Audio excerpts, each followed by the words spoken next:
But what about Spurs United then in Europa League?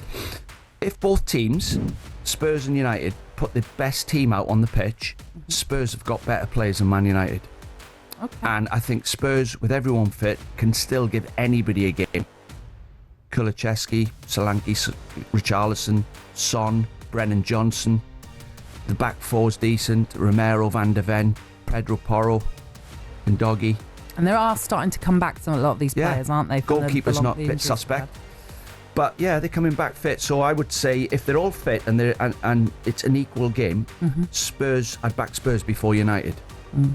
A reminder, of course, when it comes to the semi-finals, Tottenham take on the Norwegian side Bodo Glimt, whereas Manchester United face Athletic Bilbao. The interesting thing with the Athletic Bilbao situation is that they are the hosts when it comes to the final. So they will be desperate to get to that one. They're a good team, no? They are, of course, they're a good team. Absolutely. And they beat Rangers to get to this stage of the competition. But I always think there's that carrot. When you know you're playing in your home ground for a final, you know, that's gives them an advantage. 감독이 손흥민과 메디슨의 부상 소식을 알렸다. 테리 보데와의 준결승에서 후반전 해트트릭을 기록하지만 손흥민이 부상에서 돌아오고 텔은 결승전 선발 명단에서 제외된다. 이 남자는 진짜 토트넘이다. 근데 왜 예제가 텔입니까? 그때도 모우라가 해트트릭 할 거라고 누구도 예상하지 못했다. 손흥민이 결승전에 교체로 들어와서 결승골을 넣는다.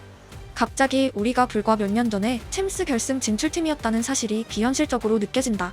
나는 테리의 해트트릭을 기록하거나 준결승에서 모우라처럼 엄청난 활약을 펼치진 못할 것이라 생각한다.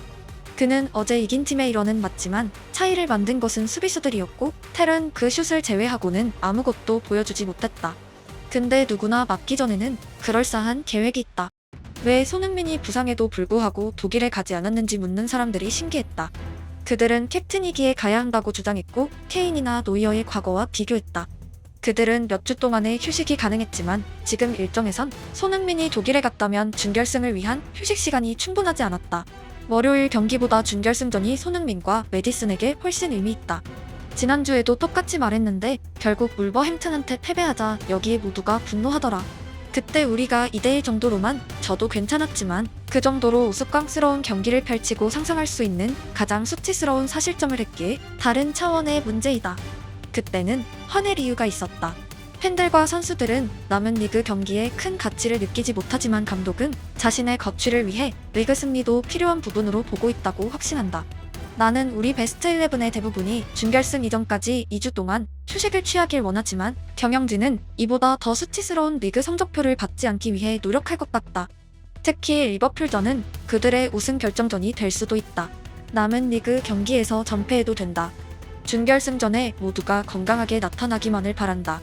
상당수 토트넘 팬들이 손흥민의 부상에서 발견하는 딱 하나의 긍정 포인트는 강제 로테이션입니다.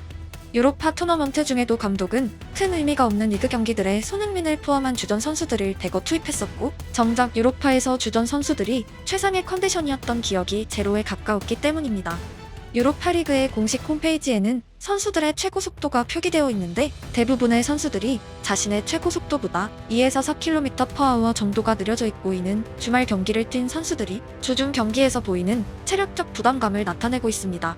특히 준결승은 이전 경기들과 비교가 안 되는 중요도를 가지고 있기에 1년 중 개막 시점을 제외하고 거의 본 적도 없는 베스트 11의 출격을 많은 사람들이 희망하고 있습니다. 저 또한 주전 선수 중 한 명도 빠짐없이 모두가 시즌 중 한두 번의 장기 부상을 당한 클럽은 처음 본 것 같습니다. Look, firstly, it's unacceptable what's happened with Spurs this season. 17 defeats. Only Wolves and the bottom three have more. You can't justify it. You can't. But you can't legislate for some of the mistakes that have been being made, individual mistakes. He has to take the buck. He is the manager. The only defence I can say in Ange Postecoglou is it's been such a unique season in terms of they have had so many injuries, and this isn't an excuse. This is a reason why I feel some of this. Spurs had their full squad the full season. Do I think they'd have lost 17 games? No, I don't think they would have.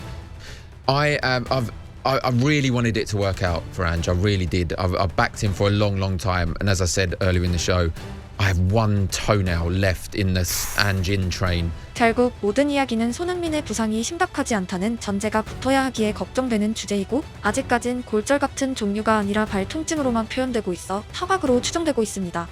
일부 토트넘 팬들의 비판에도 불구하고 대부분 팬들이 손흥민의 준결승 출전에 집착하는 이유는 승리 가능성 때문이고 많은 사이트에서 손흥민과 다른 선수들을 비교하는 각종 지표들이 업로드되고 있습니다. 손흥민과 나머지 선수들은 마치 밤과 낮의 차이와 같다. 월드클래스란 표현조차 절제된 표현이다. 텔과 오도베르에게는 더 시간이 필요하다. 우리들의 7번이다 32세 선수는 여전히 고트다. 손흥민이 이 게임에서 가진 레벨을 보여준다. 손흥민이 없는 경기에서 감독의 레프트윙 원픽은 현재 마티스 텔로 보여지고 지난 프랑크푸르트전에서 윙어들의 활약은 사실상 없었습니다. 후반전 감독은 2명의 윙어를 미드필더와 센터백으로 교체하며 스스로 날개를 꺾기도 했습니다. 즉 8강전 승리의 박수는 수비수들과 몸을 던진 메디슨에게 쏟아지고 있고 득점자 솔랑키에게도 일부분 향하고 있습니다. 토트넘은 전통적으로 윙어의 공격력이 많은 지분을 가지고 있던 팀이었기에 8강 2차전보다 더 나은 경기력을 위해서는 더 나은 스쿼드를 바라게 되고 그날 못 나온 유일한 빅네임 윙어는 손흥민이기에 자연스러운 전개입니다. 토트넘이 올 시즌 개막전 스쿼드로 경기를 치른 기억은 손에 꼽을 만큼 적고 17패를 당한 경기들 대부분이 다다른 라인업을 가지고 있었습니다. 풀백이 센터백으로 뛰고 공미가 수미를 맡고 땜빵에 땜빵이 나타나기도 하며 믿었던 제3의 센터백이 시즌 아웃되기도 하는 등 파란만장한 시즌이었고 다수의 부상자 발생은 감독 경질을 요구하는 목소리에서 큰 지분을 차지하고 있습니다.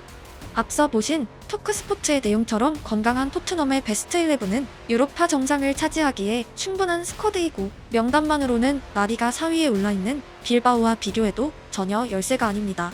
골든부츠 윙어와 월드컵 우승팀의 주전 센터백 그리고 현재 세계에서 가장 빠른 또 다른 센터백 잉글랜드 대표팀에 차출되는 솔랑키와 메디슨 챔피언십 올해의 영플레이어 수상자만 3명 등 종합하면 분명 언더독으로 보긴 어렵습니다. Very competitive. He's make of it. They've got Tottenham Hotspur as the narrow favourites to go all the way and win it. Athletic Bilbao, who host the final, second favourites. Manchester United, third favourites. And Bodo Glimt, who of course play Spurs in that other semi-final. The Norwegians in their first European semi-final are the outsiders. 물론 강팀이지만 상대가 레알이나 바르샤가 아니라 빌바오이기 때문이고 보드의 명단에는 당연히 노르웨이 베테랑들이 대거 있고 웨데고르나 홀란 같은 국가 최고의 선수는 없으며 맨유와의 경기는 최근 연전 연승 중입니다. 토트넘은 전술보다 어쩌면 더 큰 강도로 그날의 출전 명단이 승패에 큰 영향력을 미치고 90분 경기력에도 큰 지분이 있습니다.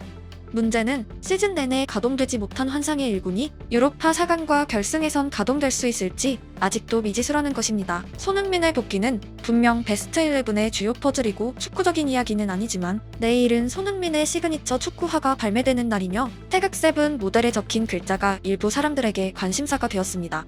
궁금해하는 사람들에게 알려주자면 태극은 한국 국기 중앙에 있는 빨간색과 파란색의 심볼이다.